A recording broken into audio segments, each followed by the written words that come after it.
bergerak berbagi untuk negeri, guru penggerak majukan pendidikan, guru penggerak menghambat.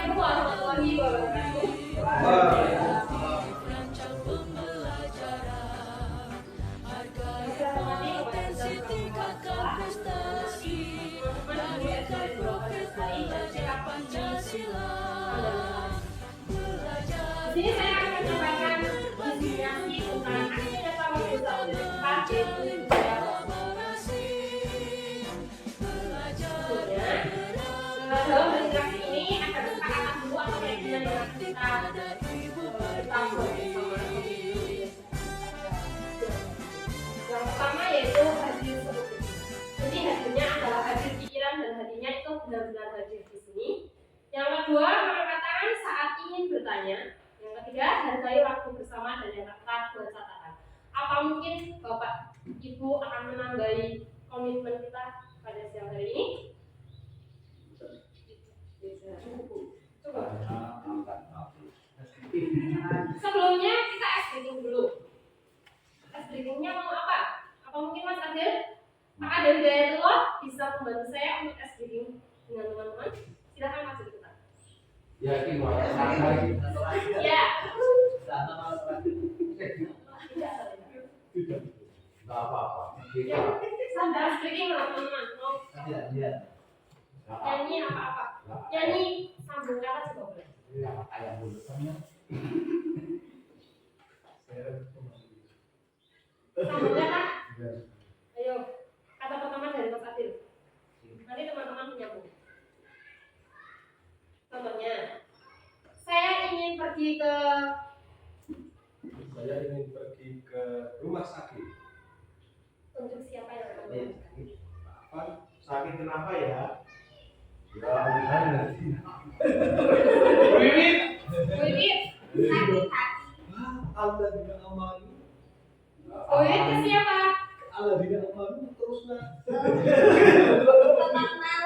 Waalaikumsalam. Mas Zainal? Yuk, ya. Sambung kata. Bahasa Indonesia. Bahasa Yang sakit apa ya? Ya, Sakit apa ya? Ya. Sakit hati. Wiwit. Hati langsung ke Pak Zainal. Hatinya siapa? hati rumah jalan. Yang merasa hati siapa? Yang merasa siapa? Seksi siapa? Ada Ada siapa? Negeri. Coba kita. Silakan Pak Ida. Negeri yang makmur dan sentosa. Coba sini. Adik dapat sabar.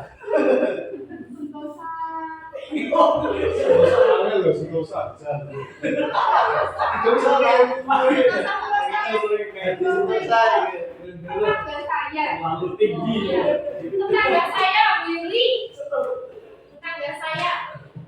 Tetangga saya apa? Saya lagi mikir gitu. Ya, tetangga saya kenapa Bu Yuli?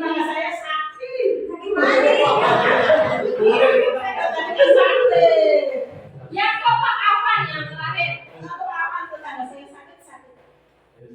Pak Afan? Sakit di mana? Ayo Pak Afan. Sakit gigi. Ya, terima kasih. Saya apa ya? Menemani saya. Tidak Terima kasih. Dari SBG ini apa yang kita ambil dari pelajaran dari SBG ini? Jangan Apa yang kita ambil pelajaran dari SBG ini? lebih fresh, menyenangkan. Menyenangkan. Terus? Ya. Terus yang jelas, ketika kita berbicara tanpa berpikir, ya kan? Karena ini adalah menggunakan otak. Ini tanah. Ya, jadi tidak dipikir secara jauh, tapi spontan. Itu lebih susah. Dan ternyata ketika sakit, yang ada sakit hati terus. Ada apa dengan hati kalian sesungguhnya? Selanjutnya.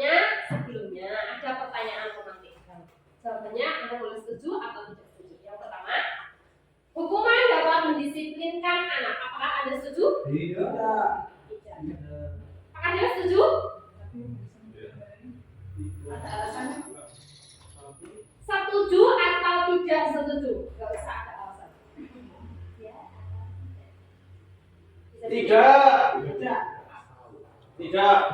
Yang kedua, pemberian hukuman dengan hal positif seperti membaca atau membersihkan halaman sekolah dapat meningkatkan disiplin anak. Setuju atau tidak setuju? Tidak lagi tak dulu. Tidak ya orang Setuju?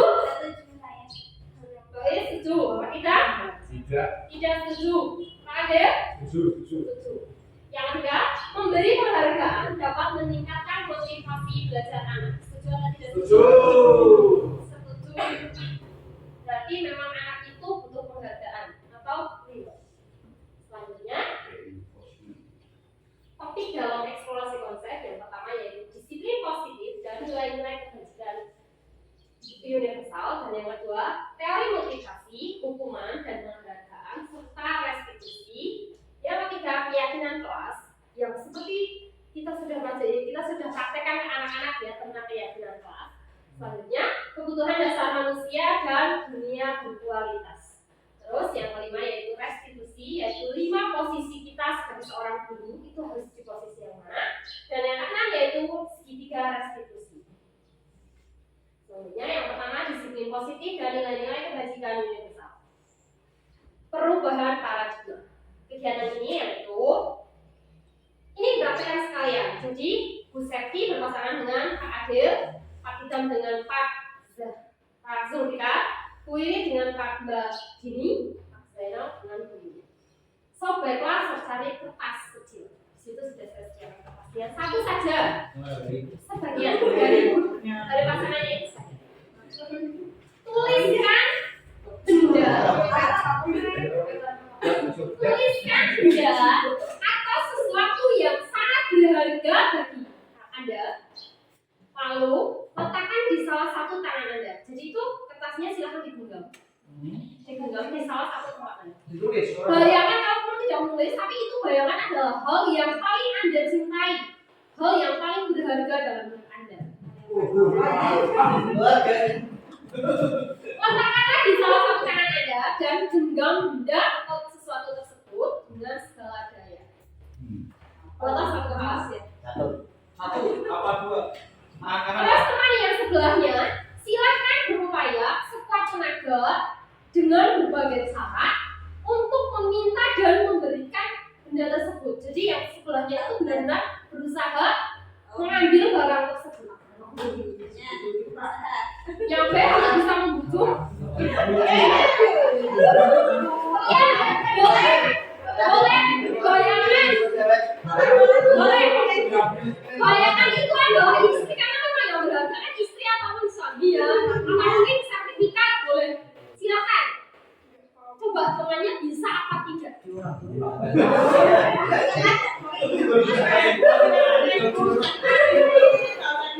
Yang sebelahnya silakan dengan nanti nggak usah menggunakan tenaga, tapi bisa juga dengan menggunakan rayuan.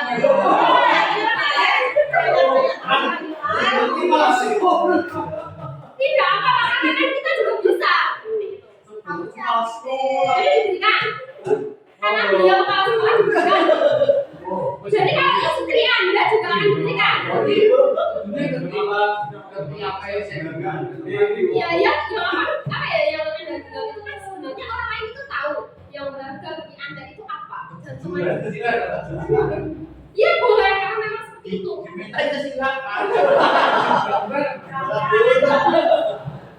Sudah, apakah temannya yang sebelah bisa membukanya?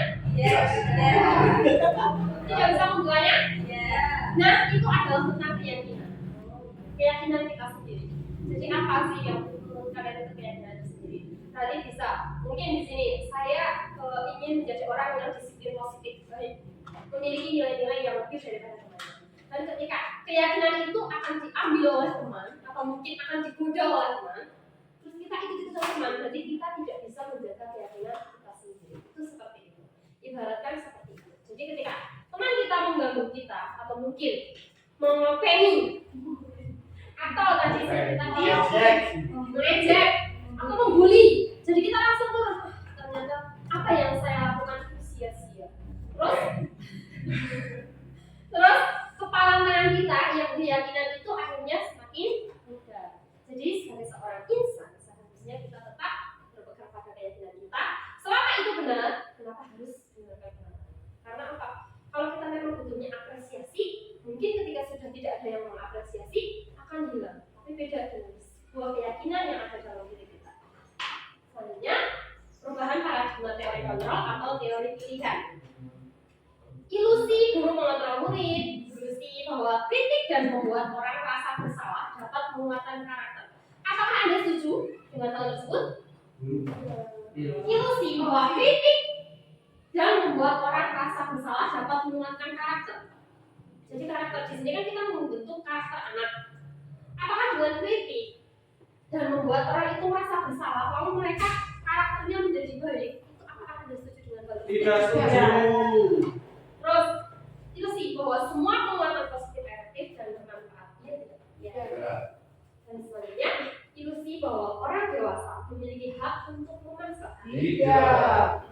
Kalau dewasa itu di sini bukan dewasa umurnya, tetapi dewasa pemikirannya. Tapi kadang kita tidak enak dengan orang yang lebih tua. Dewasa itu bukan dua. Iya.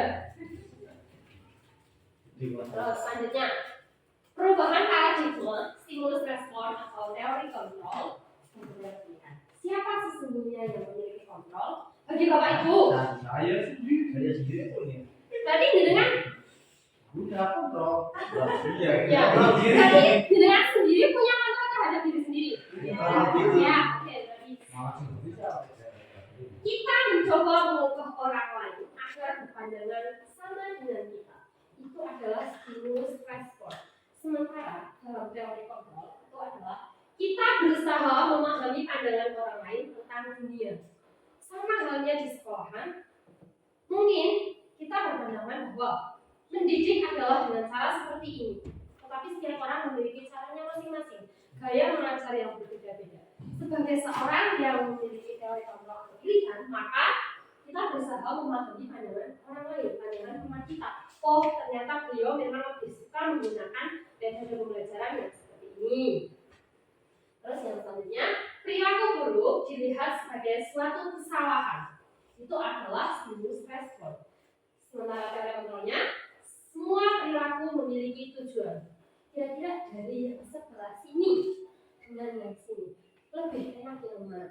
Oh, Ya kan? semua perilaku mempunyai tujuan. Iya. Karena terkadang perilaku itu mungkin bagi orang lain salah. Karena kita tidak tahu tujuan dari perilaku tersebut. Kalau kita tidak tahu, maka tidak boleh menjudge atau menghakimi. Selanjutnya, orang lain bisa mengontrol saya. Tetapi hanya Anda yang bisa mengontrol diri Anda. Itu betul? Betul. Betul? Betul. Karena sesungguhnya yang memiliki kontrol adalah Orang lain tidak mempengaruhi saya, tapi hanya saya yang mampu mengerti bukan kontrol free pada kontrol free. ya, betul sekali. Memang orang lain bisa mengontrol saya dengan peraturan-peraturannya atau mungkin dengan apa. Tetapi kembali lagi, Anda tidak bisa mengontrol orang lain. Karena kalau tidak datang dari diri sendiri, dari intrinsik, maka akan sia-sia. Ketika peraturan itu sudah tidak ada, akan hilang dengan sendiri. Contohnya, sikap. Ya, contohnya yang sedang kita hadapi ini. Ini ada teori disiplin positif. Anda tidak bisa mengontrol orang lain, hanya Anda yang bisa mengontrol diri Anda sendiri.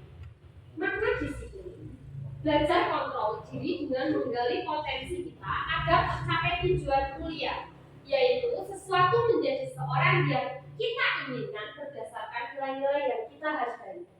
Jadi kalau kita menginginkan orang itu sesuai dengan yang kita harapkan, itu adalah makna dari disiplin. Terus semua perilaku memiliki tujuan. Yang pertama teori motivasi, yaitu untuk menghindari hukuman. Perilaku untuk menghindari hukuman kayak seperti ketika kita takut dengan siap kerja, itu kan yang pertama karena takut dengan hukuman, dengan ancaman yang ada. Padahal kalau dari kita kan tidak usah takut. Karena bukan dari kita sih juga. Ya, terus dengan adanya sikap tersebut juga apa? Untuk mendapatkan imbalan. Karena kita berharap ada imbalan dari itu.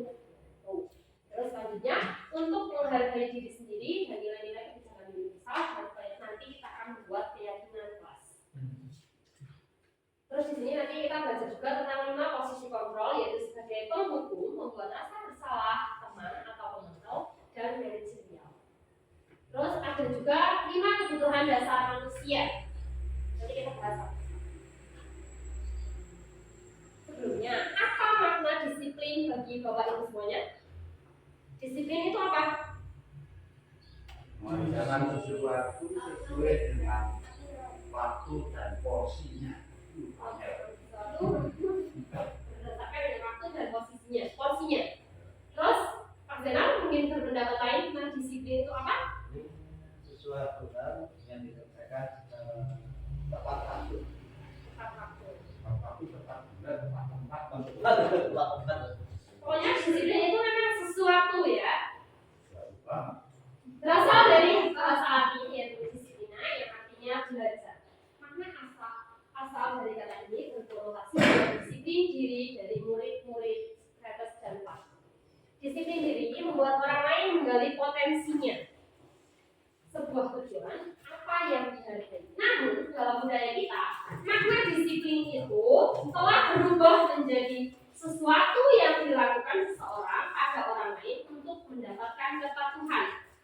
Seperti yang disebutkan oleh Pak Idam dan Pak Zainal tadi, makna disiplin yang Bapak tadi sebutkan lebih kepada makna yang di atas atau mungkin makna kata disiplin telah berubah. Makna yang sesungguhnya atau makna yang sudah berubah. Mana yang sudah berubah tadi? Karena konotasinya kalau mendengar disiplin itu lebih kepada nanti kalau tidak disiplin kita akan mendapat hukuman atau ancaman. Padahal dalam kemajuan disiplin itu sendiri adalah belajar. Nah, kecenderungan umumnya adalah menghubungkan kata disiplin dengan ketidaknyamanan. Iya atau tidak? Ketika kita disiplin seolah-olah kita tidak nyaman. Padahal ketika kita belajar disiplin maka kita sedang belajar untuk menjadi lebih baik. Memang ketika kita belajar untuk menjadi lebih baik itu terasa lebih berat. Belajar disiplin berarti belajar. Iya, karena kita salah memaknai disiplin. Bukan dengan apa yang kita hargai ataupun pencapaian suatu tujuan itu. Kembali lagi ke makna disiplin yang sesungguhnya. Selanjutnya, nilai-nilai kebajikan universal adalah sifat-sifat positif manusia yang merupakan tujuan mulia yang ingin dicapai setiap individu.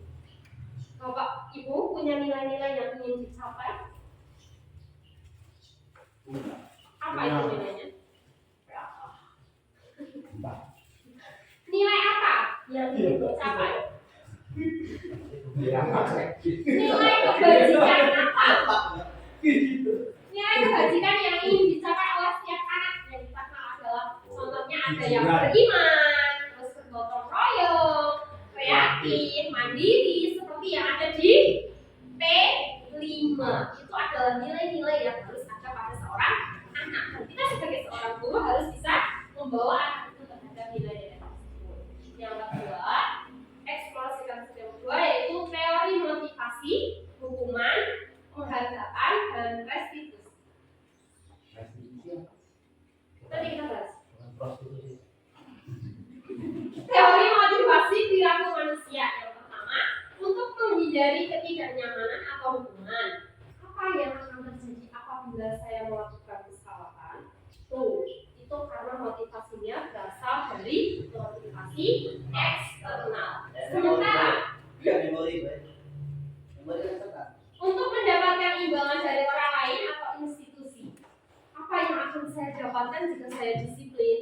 Nah, itu juga termasuk eksternal. Tapi untuk menghargai diri sendiri, saya akan menjadi orang yang seperti apa apabila saya melakukannya. Itu adalah dari internal atau dari diri Anda sendiri. Nah, selama ini teori motivasi perilaku manusia yang seperti apa yang Bapak Ibu terapkan di kehidupan sekolah. Eksternal karena karena kebanyakan kan kita memotivasi anak itu supaya anak itu menurunkan kita. Harusnya kan anak itu juga karena punya tujuan si anak sendiri. Contohnya kon berangkat basic, dia berangkat basic tapi tujuannya bukan kalau dia basic tuh. Kon nilainya apik karena supaya di awal dia kan eksternal juga. Supaya memben orang diajak ngomong. Tadi itu benar-benar dari eksternal ya. Tapi harusnya yang bagus kan malah internal. Tapi kalau dia mempunyai keinginan main orang diajak ngomong memben itu dari eksternal atau internal. Ajak ngomong masih eksternal lah. Iya. Tapi kan dia berarti tujuannya dia Motivasinya sendiri. Berarti motivasinya dari eksternal, tetapi memiliki motivasi diri dari internal. Berarti internal yang didukung dari eksternal. Seperti itu. Ya. Selanjutnya yaitu merdeka menurut Ki Hajar Dewantara. Sekarang kita sedang membahas tentang kurikulum merdeka. Merdeka itu bebas. Pandangan kita. Ya, merdeka itu sekarang dewek. Merdeka itu wah bocah arep apa bae ya. Nah, sekarang merdeka itu artinya tidak hanya terlepas dari perintah, akan tetapi sangat membuat memerintah diri sendiri. Selanjutnya sekarang kita akan membahas tentang didukung oleh penghargaan. Bahwa penghargaan berlaku sama dengan hukuman. Kita mendapat penghargaan itu sama dengan kita mendapat hukuman. Dalam arti meminta atau membujuk seseorang melakukan sesuatu untuk memenuhi suatu tujuan tertentu dari orang yang meminta atau membujuk. Dorongannya eksternal dan ada faktor ketergantungan. Beberapa dampak dari pembelajaran penghargaan yaitu 1. Pengaruh jangka panjang dan jangka pendek. Di sini mungkin pernah ada yang merasakan kita mendapatkan penghargaan, tetapi juga mendapatkan hukuman. Mungkin Pak Kepala Sekolah yang sudah berpengalaman bisa bercerita mungkin pernah mendapatkan penghargaan, tetapi juga mendapatkan hukuman. Karena merasa itu penghargaan, tetapi dalam dirinya itu ada hukuman. Ya misalnya guru itu ikut menjadi guru lomba guru berprestasi. Ya. Nah, ternyata dapat juara, kita juara 3 misalnya. Ya, itu kan mendapat penghargaan. Tapi setelah itu bulan berikutnya misalnya ada pencalonan kepala sekolah. Yang ikut guru berprestasi harus ikut. Menurut pemberi yang memberikan itu memberi penghargaan, tapi menurut yang menerima hukuman. Padahal penghargaan itu syaratnya kan yang diberikan senang. Terus tidak-tidaknya tetaplah pada tambah susah. Tapi kalau yang diberikan tambah susah, walaupun namanya penghargaan, pada prinsipnya itu hakikatnya adalah hukuman. Betul sekali apa yang dikatakan oleh Pak Idam, karena itu adalah pengalaman. Mungkin beliau pernah, yang jelas beliau memang pernah menjadi juara 3. Terus ternyata beliau juga menjadi kepala sekolah. Mungkin sekarang beliau menjadi kepala sekolah kita adalah sebagai hukuman. Ya. Tapi hukuman yang semoga menjadi penghargaan. Dan memang ya, ketika kita mendapatkan penghargaan, sebenarnya orang lainnya wah hebat sekali dia. Setelah itu pasti ada penyebaran ke teman-temannya. Mungkin Pak Hitam juga pernah, karena beliau pernah mendapatkan juara best practice. Berarti kan mau tidak mau, beliau harus menularkan kepada teman-temannya. Seolah-olah seperti seorang dihukum. Wis juara, kemudian wis berhenti. Tapi ternyata harus berbagi ke teman-temannya seperti itu. Karena memang beliau lebih berpengalaman. Tuh, terus dihukum oleh penghargaan. Penghargaan menurunkan kualitas. Apakah setuju? Penghargaan itu bisa menurunkan kualitas. Alasannya? Orang kalau diberi penghargaan itu walaupun penghargaan sebenarnya tidak sama dengan ujian, tapi kalau orang diberi penghargaan cenderung kayak diberi pujian. Sementara pujian menurut ilmu apapun itu adalah pembunuhan perkembangan diri. Pujian itu lebih enak daripada kritikan. Tapi kalau hinaan justru akan memotivasi diri untuk lebih baik. Misalnya Pak Adil bawa Avanza terus disualin kalau Pak Jero dari kalau Adil tersinggung ini timbul bisa berani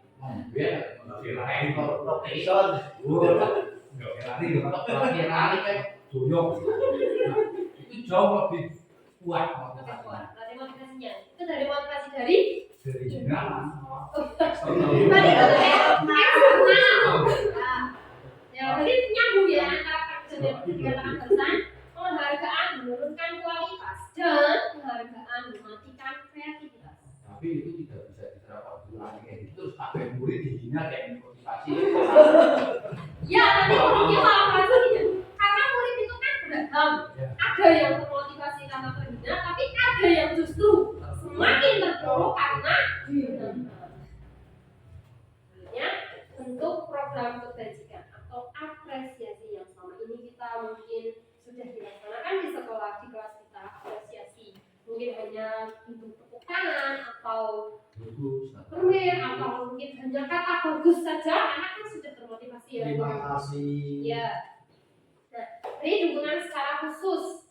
Jika anak itu membutuhkan sesuatu yang khusus atau mungkin pendekatan secara lebih dalam, maka berikan dukungan secara khusus.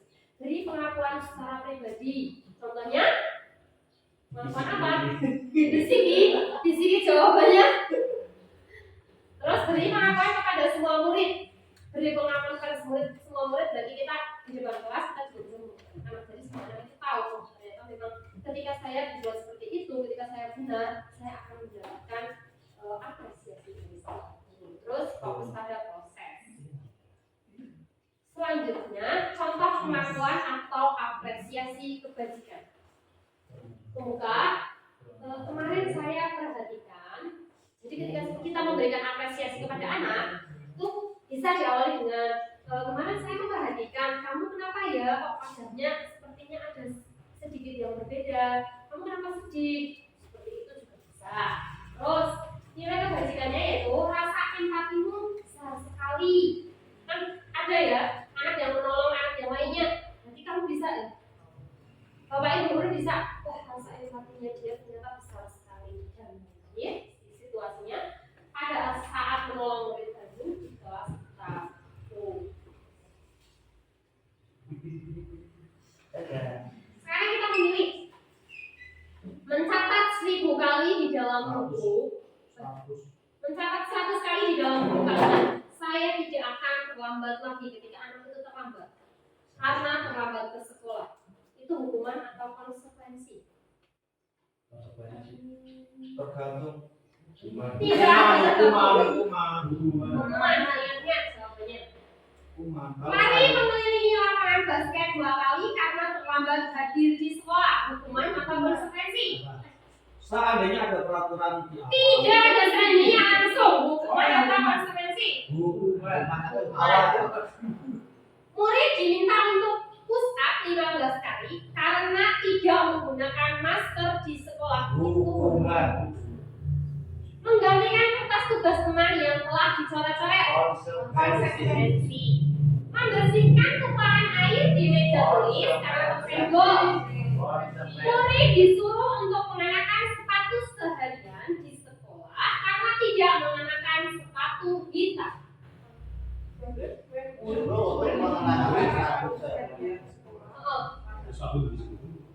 Hukuman.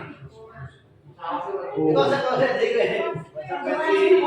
atau hukuman karena dia tidak menggunakan sepatu hitam. Lari mengelilingi lapangan basket 2 kali karena terlambat 10 menit untuk pelajaran PJOK. Konsekuensi kan burung.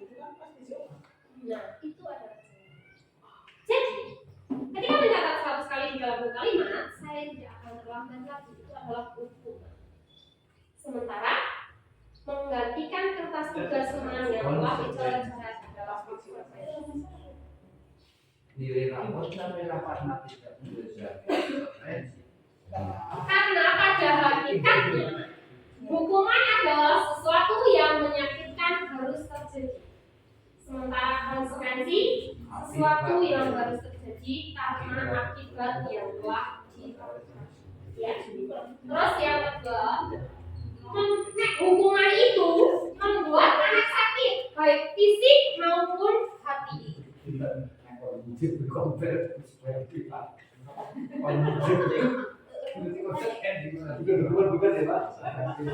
Beda, itu untuk bertanggung jawab. Konsekuensi. Konsekuensi kalau telah melakukan kesalahan. harus terus melakukan kesalahan. Ya, itu konsekuensi karena sudah melakukan kesalahan. Kemudian di sini karena apa? Sesuatu harus terjadi karena telah melakukan tindakan yang salah. Adalah konsekuensi. Terus yang selanjutnya itu mendorong anak menyakiti diri sendiri itu adalah hukuman. Sementara mendorong anak agar mudah menyesuaikan diri itu adalah konsekuensi. Terus hukuman itu identik dengan marah, rasa bersalah, dipermalukan, dan merasa tidak dihargai. Karena dihukum otomatis dia merasa tidak dihargai karena dia telah melakukan kesalahan dan dia merasa dipermalukan. Padahal itu adalah akibat dari apa yang telah dia lakukan.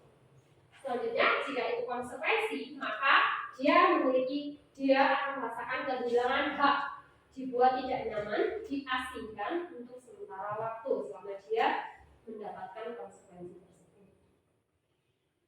Selanjutnya, di sini identitas gagal dan identitas sukses.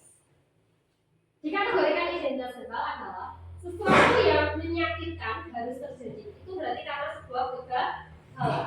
Sementara ketika identitas itu sukses karena disiplin, maka sesuatu harus terjadi dan restitusi merupakan sebuah pilihan. Karena restitusi itu sendiri adalah pilihan. Mana yang akan kita ambil? Ada tiga nanti. Tadi ada yang bertanya, apa itu restitusi? Pilihan, jadi pilihan presiden. Restitusi adalah proses menciptakan kondisi bagi murid untuk memperbaiki kesalahan mereka. Sehingga mereka bisa kembali pada kelompok mereka dengan karakter yang lebih kuat. Di sini memang benar, kalau disimpulkan langsung pilihan, memang iya. Karena pilihan apa? Untuk menciptakan kondisi memperbaiki kesalahan tersebut, restitusinya. Terus restitusi juga merupakan proses kolaboratif yang mengajarkan murid untuk mencari solusi dari masalahnya dan membantu murid berpikir tentang orang seperti apa yang mereka ingin atau menjadi tujuan dan bagaimana mereka harus memperlakukan orang lain. Kursi 9 ciri-ciri restitusi. Coba Mas Adil dibacakan. Ciri-ciri restitusi bukan untuk menebus kesalahan, namun untuk belajar dari kesalahan. Itu adalah restitusi. Restitusi itu bukan untuk menebus kesalahan, tetapi memperbaiki. Untuk belajar dari kesalahan tersebut. Terus yang kedua, memperbaiki hubungan. Yang ketiga, tawaran dan bukan paksaan. Jadi di restitusi itu kan hukuman itu kan sudah pasti tidak ada pilihan lain. Tapi kalau di restitusi itu adalah tawaran dan bukan paksaan. Restitusi menuntut untuk melihat ke dalam diri. Restitusi ya. Ini restitusi. Ini kan tawaran, bukan paksaan Pak. Dan yang nampaknya hubungan bisa terjadi hubungan tapi restitusi. Misalnya kalau terlambat memutari lapangan basket 2 kali itu kan nampaknya hubungan. Iya. Tapi itu bisa jadi restitusi apabila itu sudah disepakati bersama sebelumnya. Misalnya ABB selalu terlambat mengenai lapangan itu setuju. Kalau kesepakatan bareng salah bareng kan pilihan berarti itu. Kembali lagi kepada topik awal tadi, sebelum kita memulai juga kita sudah membuat keyakinan bersama, kesepakatan bersama. Nah, jadi ketika hal itu sudah menjadi kesepakatan bersama, maka itu bukan sebuah hukum, tetapi tetapi adalah restitusi jatuh. Selanjutnya pembelajaran ketiga yaitu tentang keyakinan kelas. Mengapa tidak peraturan saja? Mengapa harus keyakinan kelas? Ada yang tahu alasannya kenapa? Kenapa tidak peraturan saja? Kan bisa. Kenapa sih harus keyakinan? Karena Kalau sudah itu sifatnya memaksa, tapi kalau keyakinan itu sifatnya pilihan. kesepakatan. Kesepakatan. Jadi bukan itu konsekuensi, bukan Keyakinan, saling meyakinkan. Nah, jadi untuk mendukung motivasi inklusif kembali ke nilai-nilai atau keyakinan-keyakinan lebih menggunakan seseorang dibandingkan rangkaian peraturan-peraturan. Sini budaya positif, lingkungan positif, keyakinan kelas dan peraturan kelas. Di sini ada contoh kesepakatan kelas. Sebelumnya silakan kita praktek membuat kesepakatan kelas. Ibaratkan ini adalah sebuah kelas, memang ini sebuah kelas. Jadi silakan kita membuat keyakinan kelas. Keyakinan kelas itu kan dibuat dengan cara memberikan ide, semuanya memberikan ide, terus kita diskusikan, terus yang terakhir adalah memberi keputusan ide itu akan diterima atau tidak oleh semua anggota kelas. Silakan kesepakatan kelas. Bayangkan ini adalah sebuah kelas. Di sini ada kesepakatan kelas.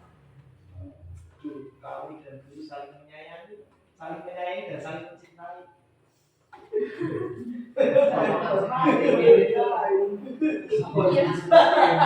Iya, kesepakatan yang kita buat sendiri saja, tidak turun-turunan. Satu, apa? apabila ada di antara kita yang membuli, maka yang membuli harus menjajankan seperempat jumlah kelas kita. Dilarang membuli. Ini Pak kita dilarang membuli. Ininya berarti dilarang membeli. Ini ide pertama yaitu dilarang. Konsekuensinya kalau seperempat kelas kita harus ditraktir. Seluruh sekolahnya seperti Oh. Yang kedua, dalam tepat waktu tidak. Tidak. jalan. Di kelas pun bisa. Kira-kira di kelas apa? Dari kesepakatan kita bukan hal yang positif itu salah berarti. Misalnya kesepakatannya datang tidak usah tepat waktunya, misalnya ketika misalnya Boleh. kesepakatan tidak bisa Tidak bisa. tidak boleh makan doang. Tidak boleh.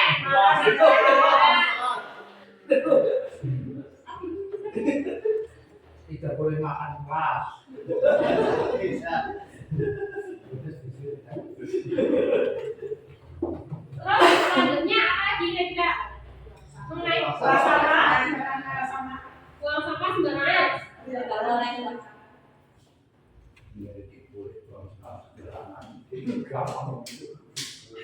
Kesepakatan kalau dia ada. Terus selanjutnya apa lagi? Dalam kelas, kesepakatan kelas. Jangan memanggil pakai nama orang tuanya. Itu termasuk. Apakah itu sering terjadi?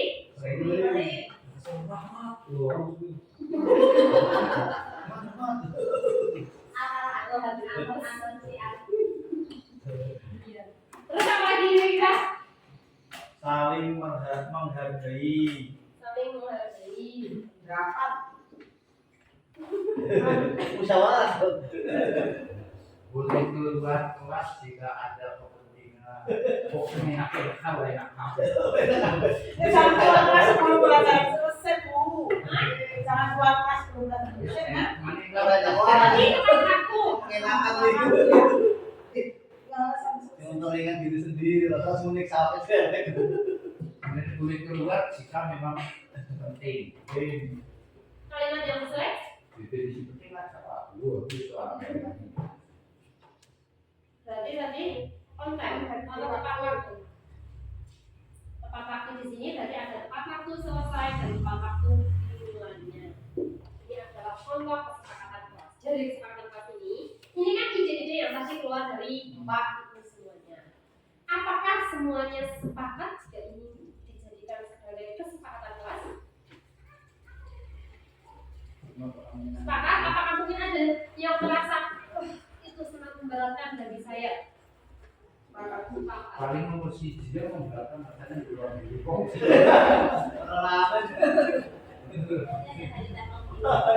Tiada hari tanpa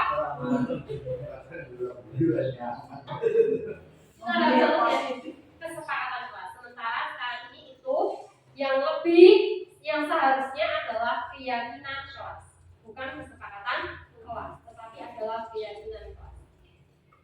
Jika di peraturan adalah selalu kembalikan buku ke tempatnya, maka keyakinan kelasnya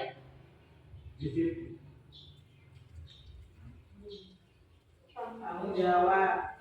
karena di sini keyakinan kelas itu ada yang bersifat tanggung jawab, menghormati orang lain, atau berkomitmen, terus tentang keselamatan, ya kan keyakinan yang dari bahasa sendiri. Contohnya, dilarang mengganggu orang lain, itu adalah menghormati orang lain. Hadir di sekolah 15 menit sebelum pembelajaran dimulai, itu adalah berkomitmen yang berasal dari baik itu intrinsik maupun ekstrinsik. Maksud bertentangan dengan disiplin bertentangan dengan tepat waktu. 15 menit sebelum kan betul tepat waktu kasih. Bukan kalau dimulai kasihkan daripada telat, karena ketika kasihkan maka ketika akan dimulai dia bisa tepat waktu. Sementara kalau kesiangan maka dimulai dia belum datang di sini. Ini kecepatan tabrakan. Macam itu Tantangan juga ya. Terus dilarang menggunakan narkoba itu itu adalah keyakinan kelas, itu kesehatan, berkaitan dengan kesehatan.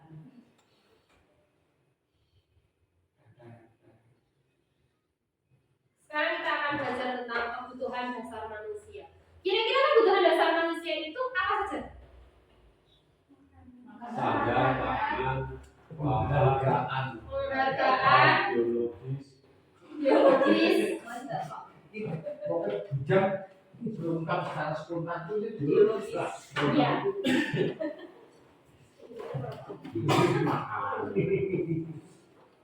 Ya, jadi kita akan belajar tentang kebutuhan dasar manusia. Di sini yang pertama yaitu kasih sayang dan rasa diterima. Ketika kita tidak memiliki kasih sayang dan rasa tidak diterima, apalah daya kita, ya kan? Ini langsung iya. Apakah belum memiliki kasih sayang dan belum merasa Kasih sayang orang tua. Ini sebelahnya masih. Ini belum ada coba.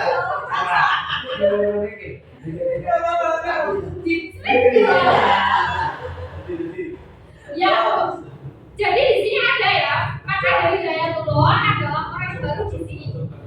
Apakah kebutuhan pertama yaitu kasih sayang dan rasa diterima di sini sudah terpenuhi?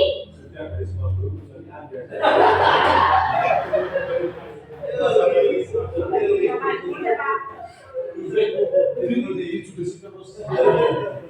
Ya, karena saya sudah menerapkan disiplin terhadap Anda. Seperti itu. Terus yang kedua yaitu penguasaan terhadap apapun yang sudah dilakukan. Terus selanjutnya yaitu kesenangan. Itu adalah kebutuhan dasar manusia. Dan yang terakhir yaitu kebebasan. Karena sesungguhnya manusia itu sendiri adalah butuh yang namanya kebebasan. Apakah Anda sepakat dengan kebutuhan dasar manusia 4 ini? Sepakat. Pada dasarnya kebutuhan dasar manusia yaitu ada 4. Yaitu yang pertama kasih sayang dan rasa diterima. Jika tidak ada kasih sayang dan tidak merasa diterima, maka hidupnya akan banyakkan mikir.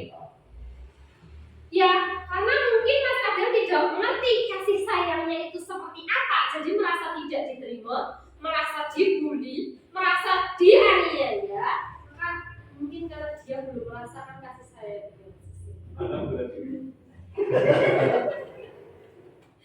Dan rasa diterima itu seperti apa? Apakah pernah ada yang merasakan tidak diterima di suatu tempat? Ya seperti itu. Sisi Dalam alam. definisi di sini adalah ketika Anda memasuki sebuah lingkungan baru tetapi merasa tidak diterima, tidak bisa berinteraksi dengan teman-teman atau mungkin malah justru apa ya, dijauhi teman-temannya seolah-olah bertanya gaya seperti itu. Apakah pernah merasakan hal tersebut? Belum. Padahal belum, karena dia belum pernah pindah kemana-mana. Tahun masyarakat sudah. Belum dikit belum. Kalau belum berarti Kak Zainal mengharapkan merasakan hal tersebut. Terus penguasaan. Nah di sini karena ada kepala sekolah, saya mau tanya kebutuhan dasar manusia sebagai seorang kepala sekolah, penguasaan di sini yang bapak apa ya, yang bapak pahami di sini tentang penguasaan itu seperti apa? Berbagi cerita. Kepala. Penguasaan.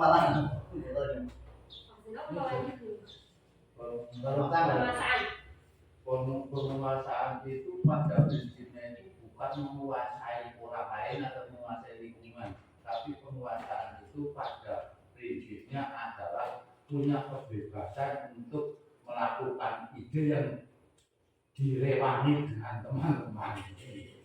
Tapi mengaplikasikan sebuah ide yang Kalau kita dipercaya. punya kuasa itu kan punya ide apapun tidak bisa melakukan. Tapi misalnya kalau kita jadi presiden karena punya kuasa, kan ide kita menjadi negara yang maju kan diri kan bisa. Nah, di sini para sekolah beranggapan seperti itu. Berarti ketika seorang guru ingin melaksanakan sesuatu atau memiliki ide, maka ketika kita mungkin bercerita dengan beliau atau mungkin dengan teman-temannya, berarti kan ketika teman-temannya itu sepakat, berarti kita memiliki penguasaan. Karena apa? Kita memang layak untuk berbagi atau bersama-sama seperti itu. Dan kesenangan itu memang sangat dibutuhkan. Kalau tidak senang, maka tidak akan merasa kasih sayang dan tidak akan merasa diterima. Jadi kita harus senang walaupun mungkin banyak pikiran apa, tapi ketika kita bertemu dengan teman-teman terus merasa senang, pasti rasanya akan berbeda. Sedikit mengurangi beban yang ada. Dan yang selanjutnya yaitu kebebasan. Memang di sekolah itu ada aturan, tetapi kita itu memiliki kebebasan. Kenapa sih punya kebebasan kupu-kupu? Karena kupu-kupu itu bebas terbang kemana? Senang apa? Kalau dilihat, Mabuk. Iya, karena itu tidak hijau warnanya, jadi tidak meletup. Jadi nggak kacau ya. Iya. Terus yang selanjutnya yaitu 5 posisi. 5 posisi kontrol. Mata suta hipo, Pak. Jangan tipu biasanya. Yang pertama yaitu ketika menjadi identitas gagal atau kontrol dari luar. Yaitu seorang guru menjadi seorang penghukum dan membuat merasa bersalah. Anak-anak itu merasa dihukum dan membuat rasa bersalah. Contohnya menghardik atau menunjuk dan menyakiti atau menyindir anak tersebut. Maka itu adalah tipikal guru penghukum.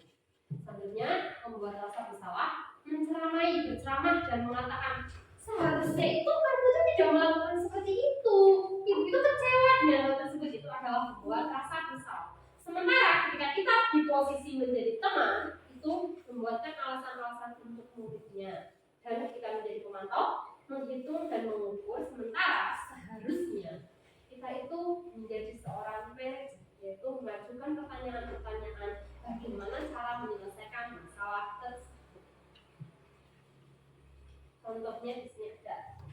Nanti disebutkan ini termasuk yang penghukum, atau mungkin membuat rasa bersalah.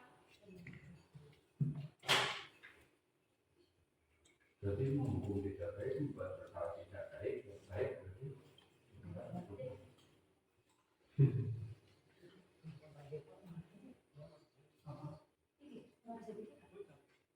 jamin tadi.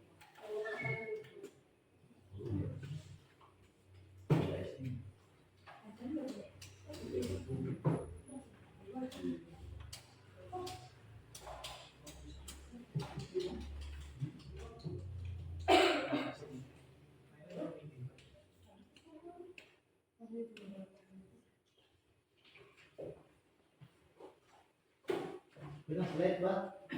Tak penasaran slide.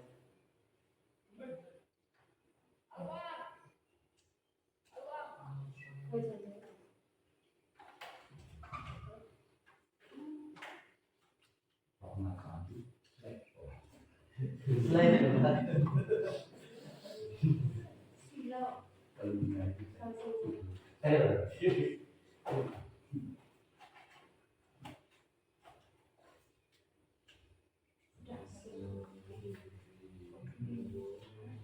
Berapa tuh, Be? Colokannya. Yang belum ya aset.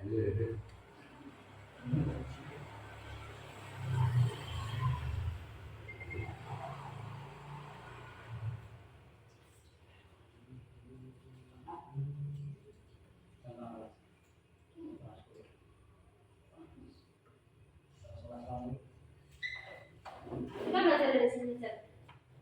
Seorang penghukum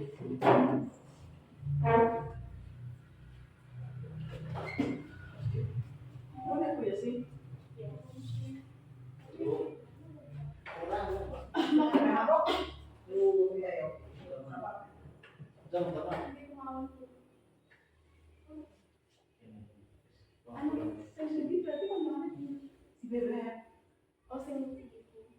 Di sini kita akan belajar tentang menghukum, pembuat rasa bersalah, dan teman, pemantau, serta manajer. Berarti. B, visi. Nah.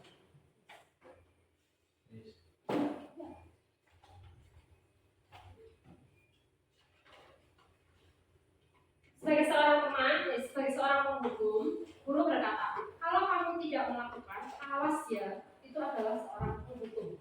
Atau sementara kalau kita membuat orang merasa bersalah, yaitu kalau kamu seharusnya kamu itu sudah tahu, ibu lelah sekali mengatakan itu karena kamu selalu melakukan kesalahan tersebut.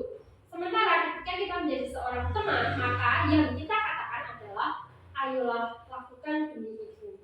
Karena ketika kamu masa kamu tidak mau membantu guru untuk menyukseskan ini semua, itu adalah sebagai teman. Jika sebagai pemantau, maka diingatkan apa peraturannya. Ingatkan peraturan yang sudah dibuat dalam keyakinan kelas. Dan selanjutnya yaitu sebagai manajer, maka menguatkan pribadinya. Jadi pribadinya itu harus seperti apa, seharusnya itu kamu itu tidak melakukan kesalahan tersebut. Karena masih ingatkah kamu tentang keyakinan kelas yang kita buat bersama? Seperti itu. Mohon maaf karena ini videonya tidak bisa dibuka. Saya maafkan. Tidak senang kok.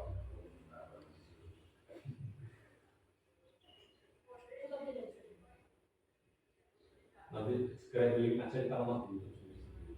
Ya.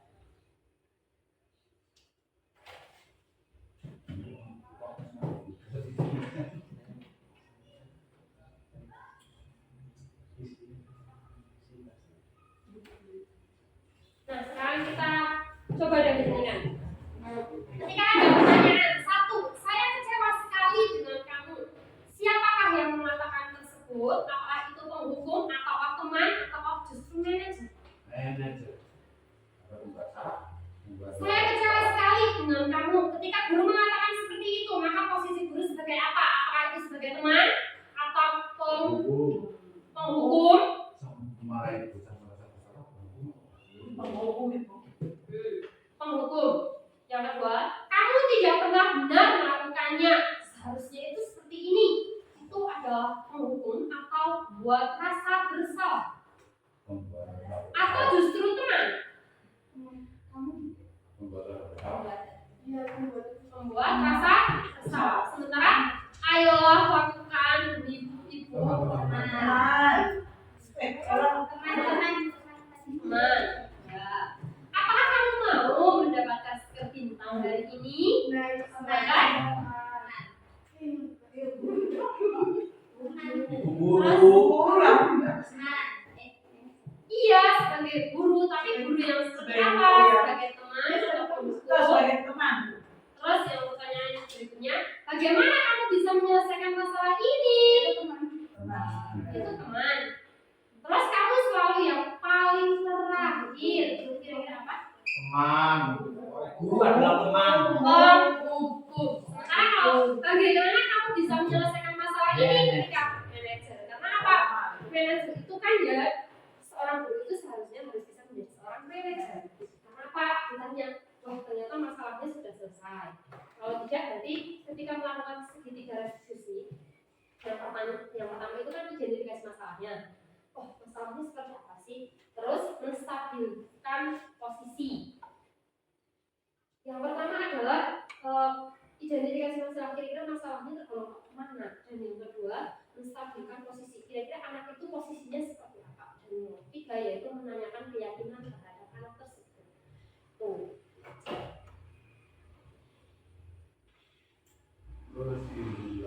Sekarang masih yang tadi yang saya bicarakan barusan yaitu segitiga restitusi. Ketika mendapatkan suatu masalah, contohnya masalah ketika anak tersebut tidak mengerjakan tugas, maka kira-kira apa yang akan Bapak Ibu lakukan? Di antara ber-20 anak, ada satu anak yang tidak mengerjakan tugas. Kira-kira yang akan Anda lakukan apa? Menjadi teman. Ditanya alasan dulu. Alasan apa? Kenapa kita Temannya seperti apa itu?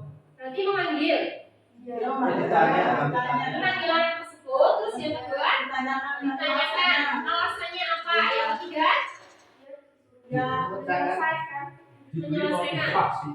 Motivasi sebuah kafe dari belum tahap administrasi terus Dan diberi contoh yang lain mengerjakan kenapa kamu tidak. membandingkan. Itu sungguh. Ya,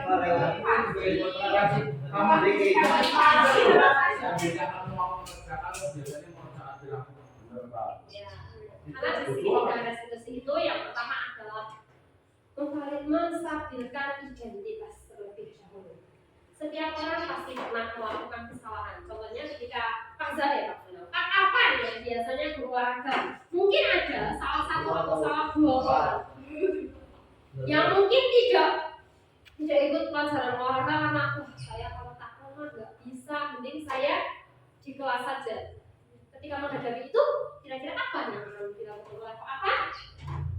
Dari segi ini. Yang pertama itu kan menstabilkan identitas. Maka seharusnya apa adalah Ditanya dulu. tanya Kenapa tidak mengikuti faktor. kalau Ya, terus jangan lupa memberikan menstabilkan identitas dulu, yaitu setiap orang memberikan keterangan. Setiap orang pasti pernah melakukan kesalahan, karena saya juga pernah melakukan kesalahan. Dan kamu bukan satu-satunya orang yang pernah melakukan itu. Tetapi kenapa? Ada apa? Sampai Iya, karena itu adalah segitiga restitusi. Jadi tidak spontan langsung. Kalau apa sih? Kalau kau sih nyolong ya? Maka itu kan tidak. Tetapi distabilkan dulu identitasnya, yaitu dengan cara ya. Tapi posisi kita di sini bukan seorang polisi yang mengharuskan anak itu mengaku dengan langsung atau dengan paksaan, tapi harus dengan menggunakan perasaan. Jadi yang pertama itu distabilkan dulu. Karena ada yang melakukan ini dengan cara seperti ini, menstabilkan posisi identitas dulu, terus akhirnya anak itu luluh dan mengakui segala kesalahannya. mencuri kelas dari aku kan di sini, wih, yang orang apa kan dia orang yang baik itu kan banyak tidak pernah bersalah. Nek bersalah aku mau bersalah kan gue sih, kan biasanya kan. Berarti di sini sudah ada contoh realnya yang dilakukan oleh manajer guru yang berlaku sebagai seorang manajer, yaitu dia kita menstabilkan identitas dulu. Memang sih orang itu ternyata terus yang kedua yaitu validasi kebutuhan. Di sini adalah cara yang lebih efektif untuk mendapatkan apa yang kamu butuhkan. Ketika anak itu mencuri, maka ditanya. Yang pertama sudah divalidasi dulu, dia menstabilkan identitas. Yang kedua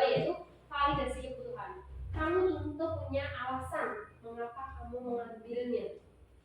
Karena kan dia sudah ngaku. Terus selanjutnya Karena tidak ada orangnya, kalau ada orangnya sendiri yang meminta. Ninja boleh. Saya ambil. ya itu adalah validasi kebutuhan. Kenapa? Alasannya kenapa? Ketika dia tidak mengikuti pelajaran, si validasi ternyata kenapa kamu tidak mengikuti? Saya tidak bisa melakukan, saya tidak bisa ikut olahraga takraw seperti itu. Nah, ketika sudah ketemu dan sudah divalidasi kebutuhannya, maka kembali lagi ke nilai-nilai apa yang telah kita sepakati. Karena setiap kelas, oleh karena itu, karena ini kan hampir selesai semesteran, dan untuk tahun depan kita itu mulai dari awal. Jangan lupa ketika masuk ke kelas pertama, yang kita buat adalah keyakinan kelas. Karena keyakinan kelas itu dibuat dari ide-ide para anak semua dan disepakati dan dijadikan keyakinan kelas. Jadi ketika anak melakukan kesalahan, setelah distabilkan identitasnya, divalidasi kebutuhannya, apa sih sebenarnya yang mendasari itu, maka kembali lagi ke keyakinan kelas. Kira-kira apa yang kamu lakukan itu bertentangan tidak dengan keyakinan kelas? Tidak, kalau mungkin iya.